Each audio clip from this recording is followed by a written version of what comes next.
Facts Verse presents Outsiders have been forbidden to set foot on one Hawaiian island for nearly 100 years. Don't worry, the other islands are still open. I'll give you the details in just a moment. First, click that like button to let others know about Facts Verse. And also be sure to subscribe and click the notification bell so you don't miss our future videos. Hawaii is a gorgeous state. Each of its islands is more beautiful than the next. If you're lying on the beach of Kekaha in Kauai, you can enjoy the beautiful Pacific and the gentle sounds of the waves. If you decide to hang out on the beach, you might get a chance to see something most people don't even know exists. On a clear night, when the sun sets, you can see a mountainous island along the horizon. Hawaiian locals have come to accept this island as simply part of the landscape. Many people don't know how large the island really is. The island is perfectly preserved because most people don't know it exists. The island is located about 17 miles off the coast of Kauai. It's called Niihau, and of all the Hawaiian islands, it is the smallest. It's also known as the Forbidden Island. Outsiders have been forbidden to set foot on one Hawaiian island for nearly 100 years, and this is the one. Because people have been forbidden to visit this island, many travelers and celebrities, they want to be among the few to see it. What people don't know is that the story behind Niihau is just as mysterious as the island itself. Elizabeth McHutchison was the daughter of merchants in Scotland. She was born in 1800 and she grew up working the land. She was also known as Eliza, and when she got older she married Francis Sinclair in Glasgow in 1824. He was a ship's captain, and after Eliza gave birth to her sixth child, the family set sail for a new life in New Zealand.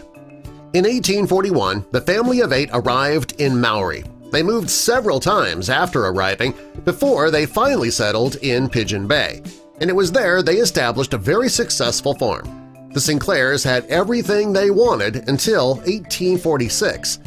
Francis spent most of his life on the water, and since he loved to sail so much, he would sail to get the family's supplies on his own.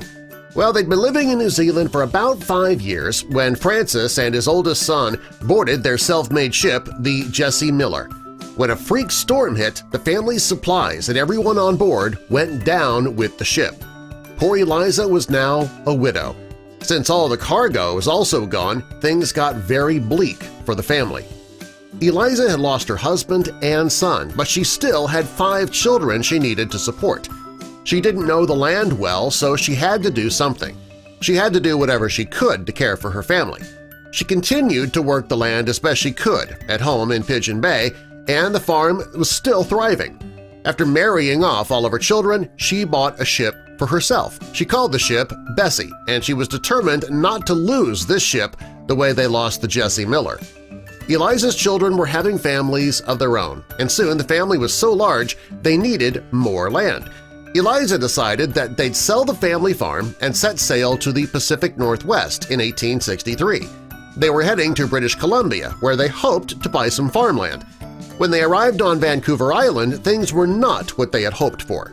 When they arrived on the island, Eliza discovered that the land was underdeveloped. It couldn't be farmed. When somebody told her about a place called California, well, they decided to leave Vancouver Island. They found a safer route to the Sandwich Islands, which are known today as the Hawaiian Islands. Eliza didn't know much about the area, but she took her family there anyway. It was Eliza and 13 members of her family who set sail. Eliza had a ship, and she approached King Kamehameha V, who was the ruler of the islands. She offered to buy Niihau. She bought the island in 1864 for $10,000 in gold, and the only thing that she had to agree to was to help the Hawaiians if they ever needed it. When the Sinclair family settled into their new life on the island, they honored the king's request. Elizabeth was known as the Chiefess, and the family helped everybody on the island get a house free of charge. All the family asked was that everybody attend church every Sunday. In 1893, the Hawaiian monarchy came to an end. The Hawaiian Islands were about to become part of the United States, except for Niihau. The island would be closed off to visitors to protect the residents from diseases such as measles and polio that were sickening thousands at that time. Today, it is a private island. Hawaiian is the primary language, and there is no running water or electricity on the island. They use rainwater and solar panels in order to survive. Groceries arrive weekly, and alcohol, tobacco, and guns are strictly forbidden. There's a military base on the edge of the island, but other than the soldiers, only locals are allowed there. Outsiders have been forbidden to set foot on this Hawaiian island for over 100 years. Subscribe for more.